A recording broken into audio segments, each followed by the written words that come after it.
नमस्कार, आदाब। शख्सियत में मैं समीना आप सबका खैर मकदम करती हूँ। आज की मेहमान है कलम की दुनिया का एक बेहद हसीन सितारा, जिनके लिए अगर मैं ये कहूँ कि आसान नहीं है लिखना गम दिल की वारदात, आसान नहीं है लिखना गम दिल की वारदात, अपना कलम लहू में डुबोना पड़ा मुझे। बेहतरीन कवित्री, उपन्यासकार और आलोचक, जिनके लेखन में है एक गजब की धार, क्योंकि उन्होंने जो देखा, सहा और भोगा उसे समेटा बहुत ही सलीके से अपनी कलम से। शख्सियत में आज मुलाकात मकबूल शख्सियत अनामिका जी से।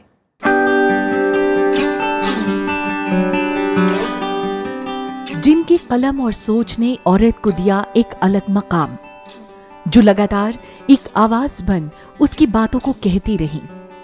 ये हुनर उन्हें विरसे में मिला। मुजफ्फरपुर बिहार में श्यामानंदन किशोर जी के यहाँ अनामिका ने जन्म लिया। पिता जाने माने कवि रहे। स्वभावनाएं और संवेदनाएं विरसे में मिली। इन्हीं भावनाओं की अभिव्यक्ति उनकी कलम और उनके जज्बे को एक नई उड़ान दे गए। औरत और उससे जुड़े मुद्दे उनके दिल की हमेशा करीब रहे। यही वजह है कि उन्होंने औरत और उससे जुड़े मुद्दों को जमीनी हकीकतों के साथ पाठकों के समक्ष रखा। घर, परिवार और रिश्ते नातों का निर्वाह बड़ी ही खूबसूरती के साथ करने वाली अनामिका कोमल हृदय और समाज में मौजूद विसंगतियों पर एक गहरी फिक्र रखती है। खुरदरी हथेलियां, स्त्रियां, दरवाजा, बीजाक्षर, अब भी वसंत को तुम्हारी जरूरत है, दूब धान, जन्म ले रहा है नया पुरुष जैसी कई काव्य रचनाएं अंतर मन को झकझोर जाती हैं। उनकी साहित्यिक यात्रा में उनका भरपूर साथ दिया उनके हमसफर श्री बिंदु अमिताभ ने। बेहतरीन कृतियों को भाषा की सीमा में नहीं बांधा जा सकता, ऐसा मानना है अनामिका का। यही वजह है कि उन्होंने रूसी, अंग्रेजी भाषा की बेहतरीन कविताओं का अनुवाद कर उसे हिंदी पाठकों के समक्ष रखा। साहित्यिक यात्रा में उन्हें बेशुमार पुरस्कारों से सम्मानित किया जा चुका है। आज की तारीख में भी वो साहित्य सृजन में लगी हुई हैं। बहुत बहुत स्वागत, खुशामदीद प्रोग्राम शख्सियत में आपका भी। अनामिका जी, एक छोटी सी लड़की एक बहुत बड़ी सारी लाइब्रेरी में अकेले घूमती है, जो दिखता है उसे पढ़ती है, या जिन पात्रों का जिक्र उनके सामने आता है वो उसमें जीती है। वो लड़की और उसका बचपन कैसा था, बात आप ही की है।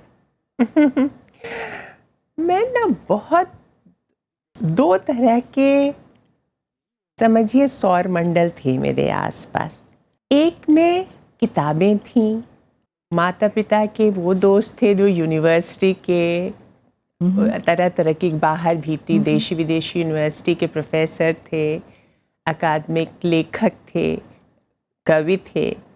उनकी गपशप, अंतरंग गपशप और चर्चाएं, देश दुनिया की जितनी भी राजनीतिक चर्चाएं होती हैं, और उनके भीतर जो बहती हुई सतत साहित्यिक चिंताओं की धारा होती है, उन सब के किनारे मैं चुपचाप बैठा करती थी। चुपचाप, ऐसे जैसे कोई पत्थर पड़ा होता है कहीं किनारे पर, लेकिन चुपचाप पानी पीता हुआ पत्थर।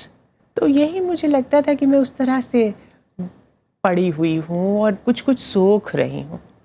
और दूसरी दुनिया थी, नीचे की दुनिया, जिसमें बहुत तरह की औरतें थीं। छोटे शहरों के जो हम लोग हैं, आपकी तरह आपको भी ये पता होगा, वहाँ पूरा शहर, ये पूरा मोहल्ला ही घर का विस्तार हो जाता है। एक खास तरह का संयुक्त परिवार, सबकी खिड़की दूसरों के आंगन में खुलती है, सब एक दूसरे के दुख सुख में शरीक होते हैं। वहाँ मुझे उस तरह के किरदार मिलते थे, उस तरह के लोग जो ज़मीन से जुड़े हुए होते थे। जैसे माँ से मिलने बहुत तरह की स्त्रियां आती थीं जो अलग अलग दुखों से परेशान होती थीं। कई तरह के दुख उनके होते थे। वो माँ चूँकि उस समय की सब पढ़ी लिखी और बहुत ही बड़े दिल की औरत थी, तो लोग उनसे सलाह मशवरा करने आए। और माता पिता से आपकी दोस्ती कैसी थी? पता है, रात में मैं पिताजी से कहानी सुने बिना और उनसे गप्पे किए बिना सो ही नहीं पाती थी। वो अपने ढंग से व्यस्त रहते थे, लेकिन रात में कहीं से मेरी थपकी देने और मुझसे गप्पे करने आते ही थे। और अगर नहीं आते थे तो मैं उनको बहुत तंग करती थी। मैं पलंग के नीचे छिप जाती थी और बेचारा, और जाके वहाँ बिल्लियों की तरह बैठी रहती थी। अब मानो बिल्ली बन के बैठी रहती थी, तो पिताजी बेचारे किसी तरह से कहानी कविताएं सुना के मुझे बाहर निकालते थे।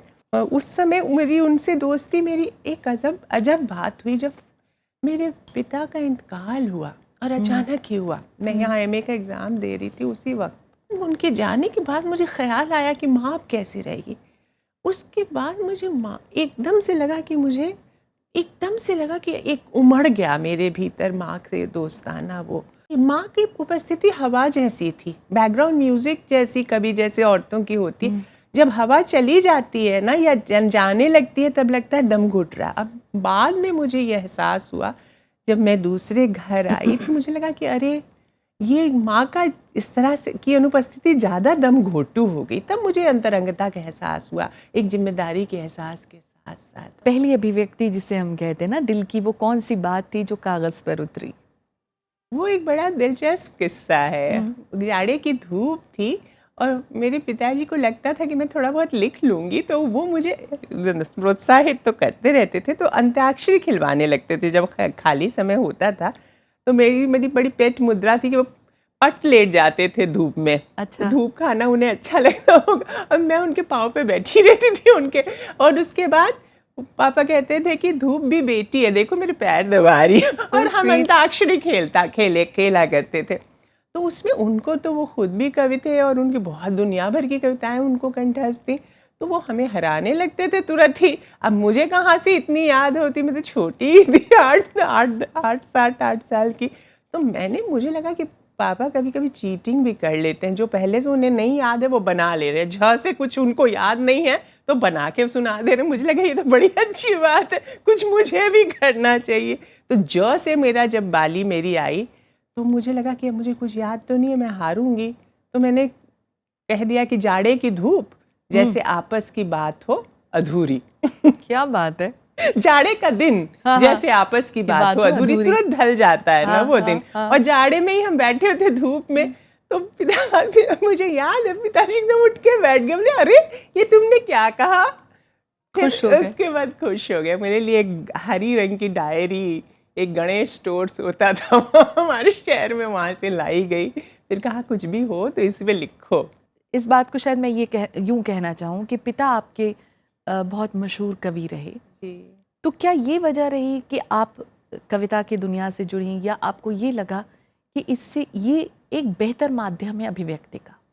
मुझे गप्पी तो मैं थी, मुझे गप करना अच्छा लगता था किसी से भी ना। कविता की सबसे बड़ी ताकत क्या है कि कविता एक अंतरंग उजास रच देती है। एक ऐसी भाषा के उस लेवल पे बात करती है जहाँ सारी ऊंच नीच ढह जाती है बिल्कुल।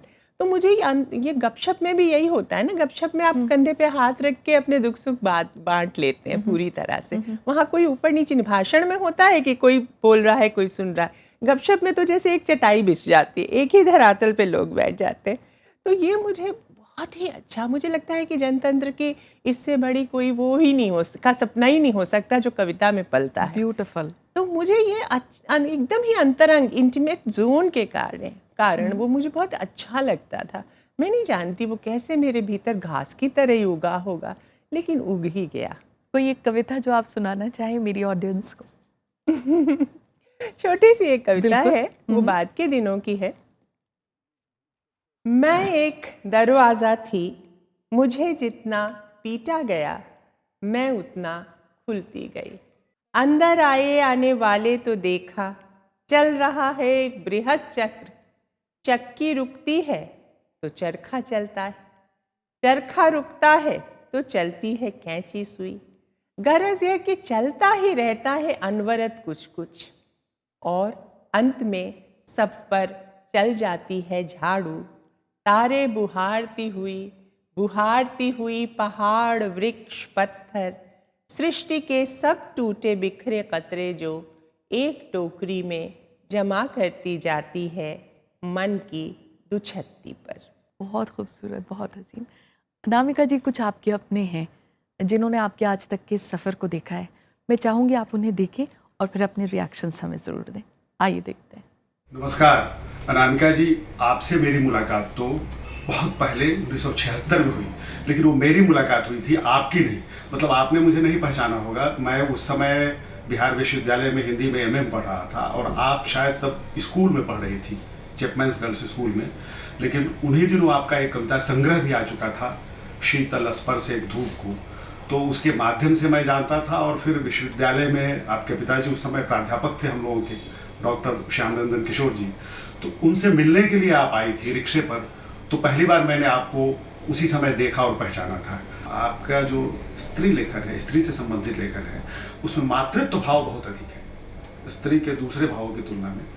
और ये एक ऐसी विशेषता है जिसके कारण व्यापक समाज के दुख दर्द को समेटने की एक सहज संवेदना इसके माध्यम से विकसित होती है। और एक यह नए तरह का महाकाव्य है, एक तरह से हम कह सकते हैं।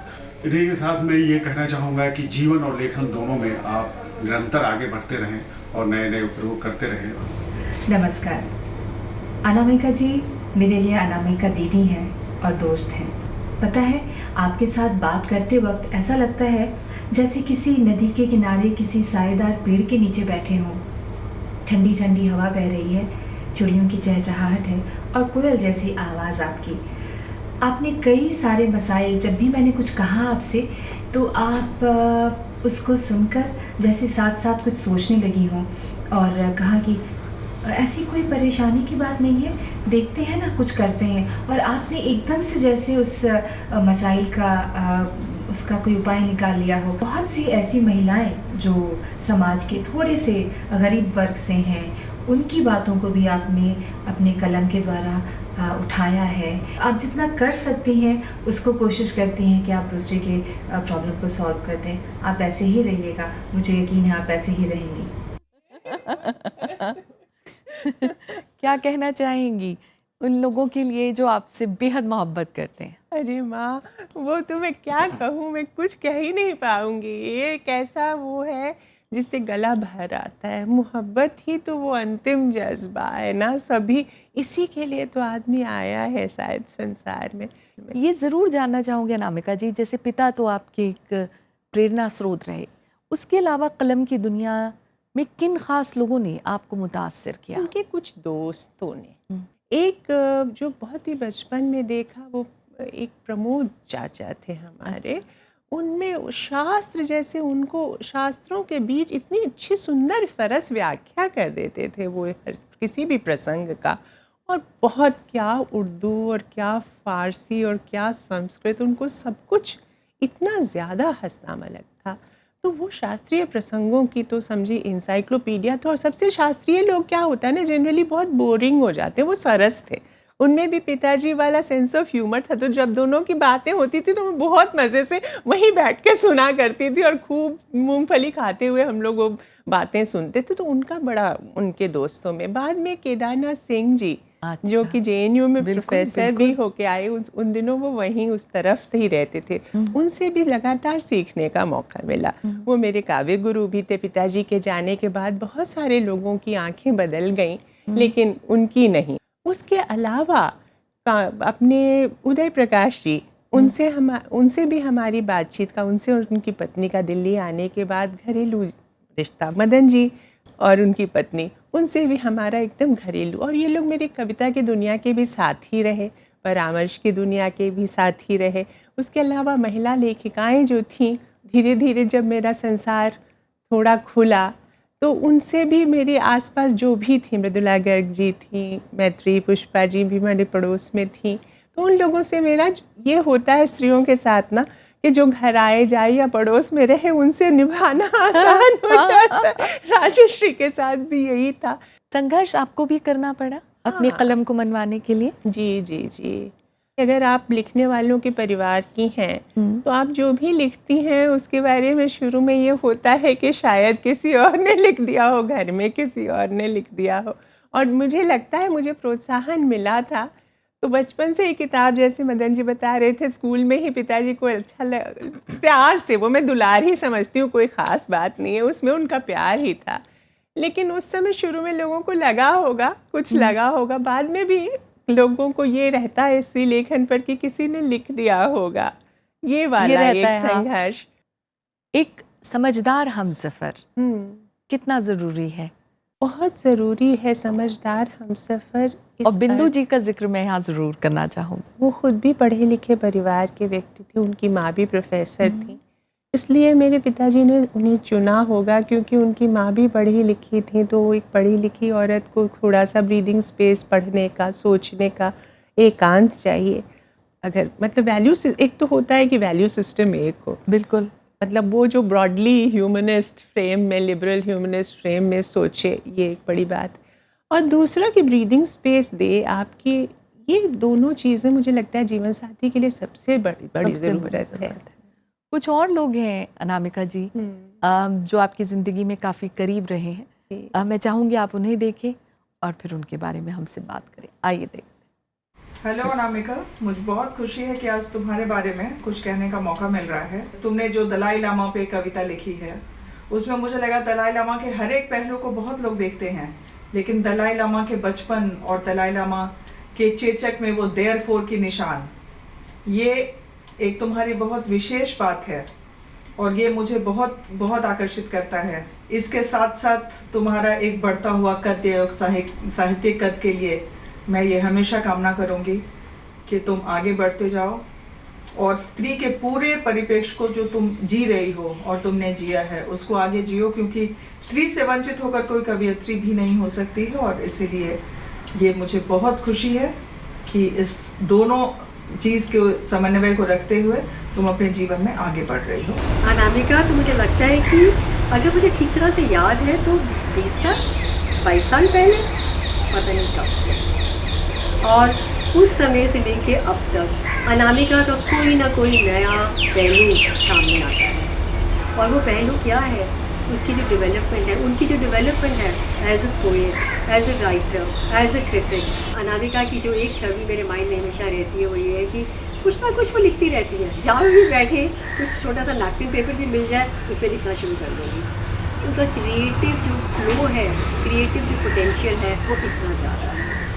और इसके साथ मैं यही कहूँगी अनामिका, लिखते रहिए, हम पढ़ते रहें, और सिर्फ पढ़ते ही नहीं रहे पर आपको सुनते रहें। बिकॉज अनामिका की पोएट्री में एक खासियत है, वो ये है कि इतनी एवोकेटिव पोएट्री है। जब सुनो तो दुनिया के कितने ही दरवाजे, खिड़कियाँ, रंग खुल जाते हैं, उबड़ के आते हैं। Bless you Anamika, we look forward to not only giving you support whenever you need it, but also look forward to reading your poetry and above all listening to you.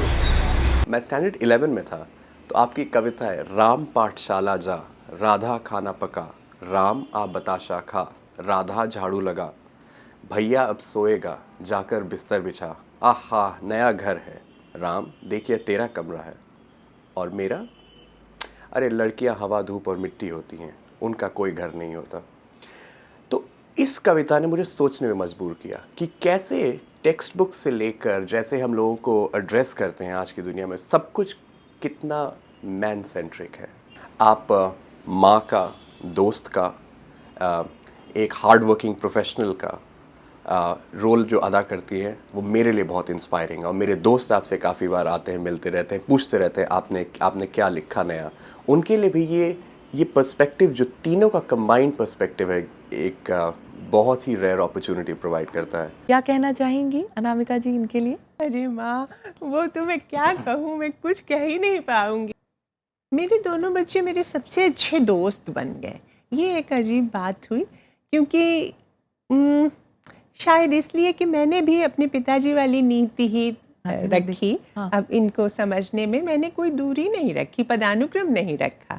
अम्मा तो वैसे भी, किसी की भी अम्मा वो अंतरंग स्पेस ही रचती है, और इन लोगों ने भी आज तक कोई बात मुझसे छुपाई नहीं। और इससे क्या हुआ कि हम लोग दोस्ताना हमारा रिश्ता हो गया। अभिव्यक्ति की आज़ादी, जिसे हम फ्रीडम ऑफ स्पीच कहते हैं, उसको लेकर जो आवाज़ें उठती हैं, जो विरोध में उठती हैं, वो कहीं ना कहीं आपको भी विचलित करती है। अरे हाँ, इसमें कहने का क्या शक है। आप किसी का जो हमने कहा कि हमारी आपकी जो जनरेशन थी वो पूरी इसी फिलॉसफी पे थी कि किसी को बोलने ना, सब सबकी सुने, सब एक दूसरे से मन की बातें कह लें, है ना। आवाज़ गैग कर देना या किसी को बोलने ना देना, ये तो मुझे लगता है कि वो एक पुराना शेर जो आपने भी सुना होगा, साकी उनकी महफिल उनका, आंखें अपनी बाकी उनका। क्या बात तो है। ये जो है टुकुर टुकुर चुपचाप देखने का जो एक भाव होता है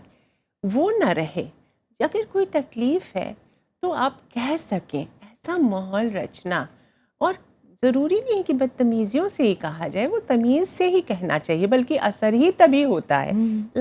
मगर आप चीख के कहेंगे या मतलब तो आपकी बात असर ही नहीं होगा। आप थोड़ा सा जज्ब कर लें अपना, उसके बाद जज्ब करके अंदर कुछ आत्मसात करके उसके बाद सोच समझ के अपनी बात दोबारा सामने रखें तो उसका असर होता है। अनामिका जी, यूँ तो औरत के बहुत सारे मुद्दे हैं जिन पर आपने लिखा है, लेकिन अगर इस एक मुद्दे की बात करूं जो कहीं ना कहीं आपको सोचने पर बहुत ज़्यादा मजबूर करता है और एक लेखिका के तौर पर देखा जाए आपकी सबसे बड़ी फिक्रों में आता है, शिक्षा। मुझे लगता है कि यौन हिंसा जो है स्त्री में और तो कुछ खास पुरुष से अलग नहीं है, लेकिन उसकी स्त्री का की जो देह है, वो जितने भी स्त्री संबंधित अपराध होते हैं, वो डायन दहन से लेके पोर्नोग्राफी से लेकर सुरक्षित प्रसव की व्यवस्था न होने तक लेकर और बलात्कार वगैरह तो है ही है, मारपीट, गाली गलौज, वो स्त्री के देह से जुड़े हुए प्रश्न हैं, है ना। तो उसको उसके शोषण की आधार भूमि न समझा जाए, बल्कि एक एसेट समझा जाए, आप जिससे पैदा हुए हैं, जिससे आप एक नए समाज का सपना जन्म लेता हुआ देखते हैं, उसको उसकी तरह से उससे जुड़ी हुई आज़ादियाँ ये तभी हो पाएगी जब स्त्री शिक्षित होगी और ग्रेसफुली, शालीनता से अपनी बात पूरे आत्मविश्वास से सामने रख पाएगी। परिवार को शिक्षित करे, परिवार को ही नहीं पूरे समाज को शिक्षित करेगी। परिवार में अपने बच्चों की जो दोस्त आते हैं उस पर भी एक पढ़ी लिखी माँ का बहुत प्रभाव पड़ता है। और उसके बाद वो जितने भी भेदभाव, सिर्फ लिंग शोषण, लिंगाधारित शोषण के भेदभाव नहीं है, हमारे यहाँ गरीबी अमीरी की भी समस्या है। जितनी भी तरह के भेदभाव, धर्म को लोग एक दूसरे को बांटने का मुद्दा बना रहे हैं। अगर पढ़ी लिखी माएँ हों, पढ़ी लिखी पत्नियाँ हों, तो कभी भी बच्चा अतिवादी नहीं होगा, कभी नहीं। किसी पढ़ी लिखी माँ का बच्चा युद्ध और दंगे के केस में विश्वास नहीं करता। चलते चलते आपकी पसंद का मैं एक गीत ज़रूर सुनना चाहूँगी, मेरी ऑडियंस भी चाहेगी कि कोई एक गीत जो आपको बेहद पसंद रहा हो। जिस सहकारिता के दर्शन पे हम बड़े हुए हैं, एक समुदाय का पूरा एक विकास हो, पूरी तरह से वो परिवार की तरह पूरा समुदाय रहे, इस जज्बे पे, फैमिली और फ्रेंड्स के जो जज्बे पे हम बड़े हुए, तो याद आ रहा है साथी हाथ बढ़ाना। बिल्कुल, साथी हाथ बढ़ाना, साथी हाथ बढ़ाना, एक अकेला थक जाएगा मिलकर बोझ उठाना। साथी हाथ बढ़ाना, साथी हाथ बढ़ाना, एक अकेला थक जाएगा मिलकर बोझ उठाना। साथी हाथ बढ़ाना, साथी हाथ बढ़ाना, साथी रे, साथी हाथ बढ़ाना, साथी रे, साथी हाथ बढ़ाना, साथी रे।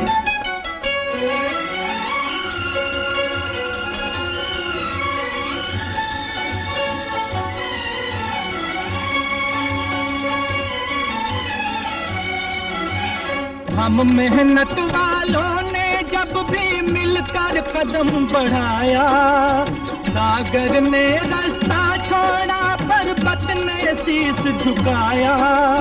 फौलादी है सीने अपने, फौलादी है बाहें, फौलादी है सीने अपने, फौलादी है बाहें। हम चाहें तो पैदा कर दे चट्टानों में राहें, हम चाहें तो पैदा कर दे चट्टानों में राहें। साथी हाथ बढ़ाना। अनामिका जी, आप आज शख्सियत में आई, आपका बहुत बहुत शुक्रिया। आपसे बात करना समीना जी हमेशा ही अच्छा रहा है। Thank you. शुक्रिया, थैंक यू वेरी मच। तो शख्सियत में आज फिलहाल इतना ही। ऐसे ही ताबिंदा सितारों का सिलसिला जारी रहेगा। इजाज़त दीजिए, नमस्कार, आदाब।